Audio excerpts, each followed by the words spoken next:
I'm Adrienne Pedersen. Today on Upfront, a plea to Congress to do more as Russian airstrikes continue killing Ukrainians. The atrocities are unbelievable. Two of Wisconsin's congressmen standing by to respond to the urgent plea.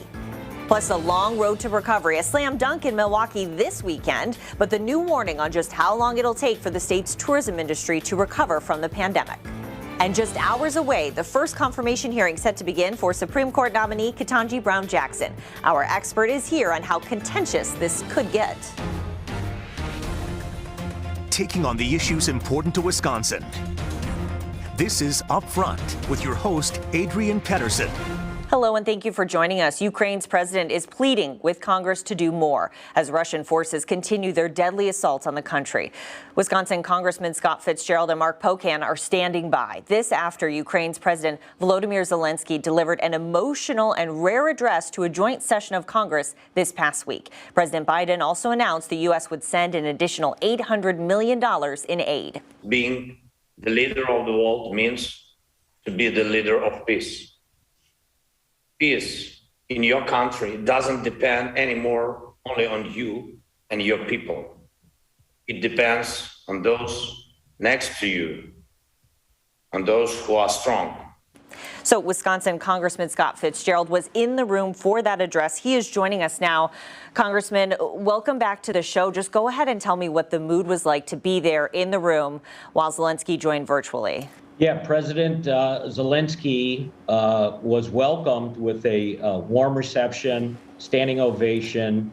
I think it was a testament to his bravery and the Ukrainian government kind of holding their own ground and motivating and asking Ukrainians to kind of stand tough in what has been just an unbelievable attack on that nation by Putin and the Russian army.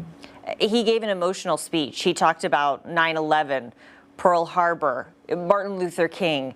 Do you think what he said in talking to your fellow members of Congress, did it move the needle at all? Did it change minds on what type of aid we should be giving to Ukraine? I think it did demonstrate what many of us have already known, and that was that not only was the buildup real, that it was imminent that this was going to happen, but even with some of the stark images that he actually included in his speech, just kind of shook everybody. I think it's just the atrocities are unbelievable. And he's trying to build support for a number of different things. And one of those things is a no-fly zone. Is that on the table in your mind? Not in my mind, it isn't. I would not support that. I guess, my whole philosophy on this is, and I utilize some of my own experiences and some of the training as a member of the U.S. Army for many years.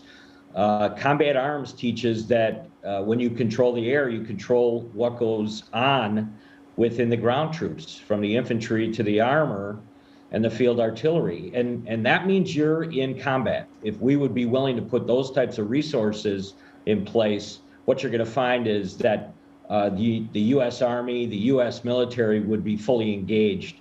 And I don't think that's something we can risk right now. We're seeing every day, though, these headlines about Russians killing Ukrainian civilians. So what would need to happen for the U.S., do you think, to engage in this war? I don't know that we can. I mean, when we're talking about a power that clearly controls nuclear weapons, I think this is going to be a war that's going to be fought conventionally. And that means certainly getting the Ukrainian army what they need, including some of the armaments that you just mentioned. I think what we're seeing is a Russian army that simply wasn't prepared for the resistance that it's experiencing.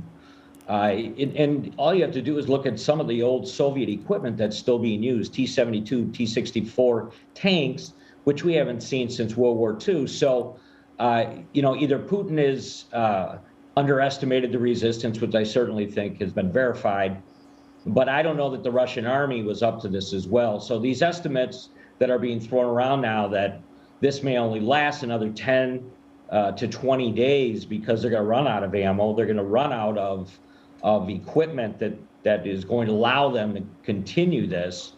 I hope those accounts are right, but I don't think that can be verified right now. What more should Congress do to help? I think what we're calling on President Biden to do is to once again tighten down the sanctions even further. I fully am confident that has not happened. And those sanctions really should put pressure internally on Putin to go to the table. And ultimately, I think that's where this ends up, is that hopefully there can be some type of negotiated settlement that would result in this assault on Ukraine to stop. All right. Congressman Fitzgerald, thank you. Thank you. It was good to be with you. Congressman Mark Pocan saw that speech as well. Congressman, welcome back to Upfront. I'm curious if anything President Zelensky said changed your mind on how the U.S. should be helping Ukraine. Well, first, thanks for having me. I think it was a very powerful speech, and I think there's two things that we've certainly learned from the last several weeks. One, Russia is not as strong and powerful as they've claimed to be. And two, the Ukrainian people have been amazing in dealing with this and defending their country.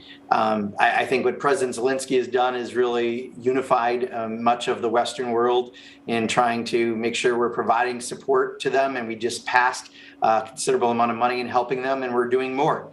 In addition to the sanctions that we're doing to try to stop Vladimir Putin. So I think he really rallied Congress in a bipartisan way to continue to provide support, and I think you're going to see more of that coming. Well, and I think it's easy to say, yes, we stand with Ukraine, we support you, we want to help you, but President Zelensky is very clear. He wants a no-fly zone. Do you support that? Yeah, so we've given about $15 billion with a B in assistance, including assistance for refugees and others. The problem with a no-fly zone is it sounds good, but the actual application of it means someone has to enforce it, and that someone would be the United States, which then puts us in the war, which then creates essentially a world war, and no one wants that. That's the reluctance to actually providing that no-fly zone. But what we can do is continue to give them what they need in terms of weapons, in terms of humanitarian assistance, in terms of other countries' assistance, and that's what we're helping facilitating and trying to get that done right now. And what about in terms of sending jets? And that as well. I mean, we're looking at, you can't send some jets that they don't know how to use, but other countries like Poland can send jets that would be usable. The thing is, we also were told they're not using all the jets that they currently have. So that's actually not one of the bigger needs, but some of the missiles that can perhaps be used against the Russian planes is something that's really useful.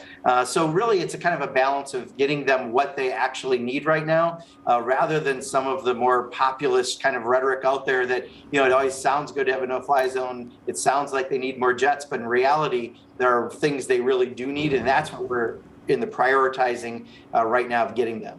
Congressman Fitzgerald just told me that he wants to see President Biden go further with the sanctions on Vladimir Putin. Do you agree with that? Yeah, and we've been doing that. We crank them up, it seems like every few days, trying to put the pressure on Vladimir Putin, and especially on a lot of the wealthier folks in Russia that, and many of them are essentially hiding the wealth of Vladimir Putin. The more you can put that pressure on, the more he will feel the pressure. What we don't want to do is directly hurt Russian people. Already we're watching many Russians protesting and being arrested within Russia. But I think what's really happening is Vladimir Putin is being exposed for being far weaker than he's claimed to be. And, you're seeing a new kind of alignment of countries. I mean, you're watching, many of the European countries, United States and others standing with Ukraine. And I think when President Zelensky talked about countries that follow the rule of law banding together, it goes much farther than NATO. That really is what you're seeing happen right now. And countries with autocrats like Vladimir Putin are showing that they're very antiquated in how that new world order should proceed. Is there any scenario you want to see the U.S. get in this war? Right now, no. I mean, that's something that wouldn't be what is necessary. It would put a lot more lives at risk, and it would be essentially a world war. And we don't want to do that. All right, Congressman Pocan, thank you. Sure, thank you. Coming up, a long road ahead. The NCAA men's basketball tournament is in Milwaukee this weekend, yet tourism leaders say it'll take years to fully recover from the pandemic. We have their new analysis next.